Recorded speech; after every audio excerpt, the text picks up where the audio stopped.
exposure to the outside world. I never got to there. I wanted to get married there. But I think it was for me as somebody, a part of a family who didn't totally subsist year round the way that, you hear of natives doing when they grow up out in rural Alaska. I didn't necessarily have that kind of opportunity, but for me personally, as a Native person, I was able to invest in my cultural identity through this museum, and it was because a corporation invested in what the whole thing was, and that shaped a lot of not just my own grounding and where my home was, but it also taught me as a young girl that there's I never traveled outside of Kotzebue. If I did, it was to Kayana or Norvik, just up the river. And every once in a while we come to Anchorage, but there was this whole world that I had access to through these tourists that wanted to come here and see my world. And so it was like I saw a museum as like an exchange of cultures. And I think that's what they should be, but I think there's different structures that can exist. So I eventually grow up, and I moved here to Anchorage, and I came to actually the Anchorage Museum for the first time. And I remember being like, this isn't how a museum meant to me. With all of that history, this museum didn't provide that for me. It was like walking through and looking at like my people's stuff or like my friends' people's stuff in like a showcase, like very fragile, like life identity. It was like in cases. It was a really different experience. And so I think the museum's role, I'd say, is like an exchange of culture. And I think that that's what museums should invest more in, and how you actually exchange culture through relationship building and through like face-to-face, like what we're doing right now and what this means, rather than like I'm looking at a parkie in a showcase or something. I feel like I have a long story with how my perspective on museums has changed. I first came to this museum actually, when I was around 10 or 11 on a school trip. I grew up in Kenai, and I remember like standing in front of the very famous Sidney Lawrence painting of Denali, up in our Art of the North, and just like kind of making the decision that I wanted to be an artist in those moments, because it's just this huge painting. And I think for me, it was just like the massiveness of it, and being in this fancy building. And, as I continue sort of this journey in being an artist and visiting museums, I felt that role kind of change, whereas like I saw these paintings and these Western forms of art as being something that's important, something that's lifted up as like the highest forms of culture, of civilization. But the indigenous representation, where I saw myself, was so stagnant, and it kind of made me think about like, well, what is the purpose of this? Why is it behind glass? Why does it feel like a showcase? And I think that I've learned that it's this inherent idea that indigenous people shouldn't exist in our world today, right? That museums are predicated on the fact that they needed to preserve this culture because we were going to be gone. That they were created with this idea that we needed to preserve something that lives, beyond our lives. And, I have changed my perspective on what museums should be and what the future should be. And I think that all of these things that are within the museum should be living in our lives. And I think that rather than showing this narrowing of culture as people are disappearing, that it actually should be showing its complexity and showing the uniqueness of each individual, like this. This is as a perspective that's never happened in the museum. We haven't had a live podcast, right? Yeah, we haven't had an indigenous live podcast, here. And it's so important for us to be opening these doors and to doing it ourselves too. We don't need anybody to represent us. We don't need anybody to speak for us.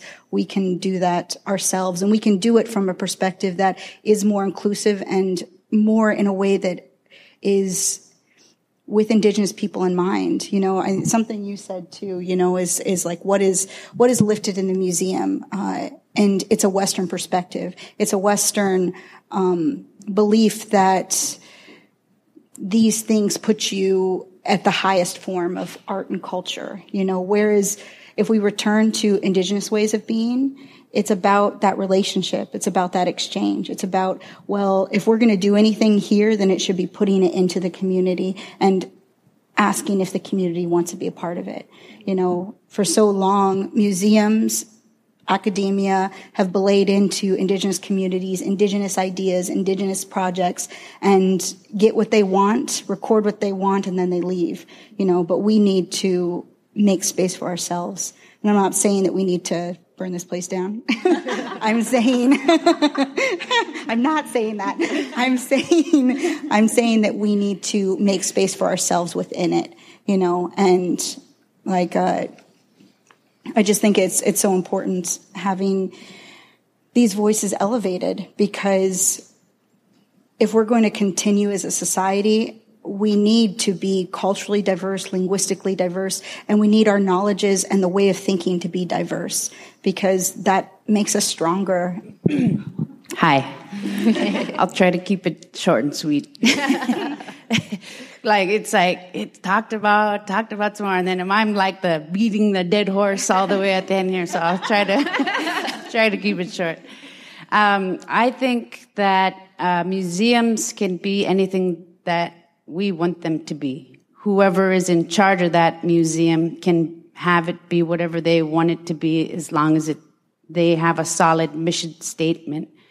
I think that museums are educational institutions first and foremost, and many traditional museums and some contemporary ones are there to preserve and perpetuate. And I've been lucky enough to work for the Inupiat Heritage Center, who is under the North Slope Borough, and we've always had Indigenous leadership, whether it be our North Slope Borough Mayor or our advisory body, which was the Inupiat History, Language, and Culture Commission, and then our directors of the museum. They had always been Inupiat people for the most part. And so we always had that direction from our leadership, and it was for our people. And sometimes it may had clashed with the Western mentality, but we're given an amazing opportunity now to make it what we want it to be. There are all of these young leaders that have gone away to school, and there's more and more and more of them that are becoming educated and taking over these roles that they may not have been able to do before. And that's a really amazing thing. You had also asked about what the role of media is. The role of media, I believe, is that transmission of knowledge. It's there to share the stories of current day-to-day life. And we haven't always had the Native perspective in media, so it's really cool to see what you're doing. What I think of when I think of Native media is the Tundra Times.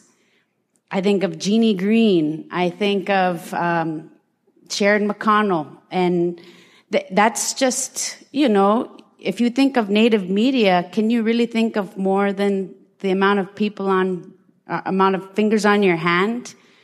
That's not good. We need more of this. We need more of our Native people in museums. We need more of our Native people in the media.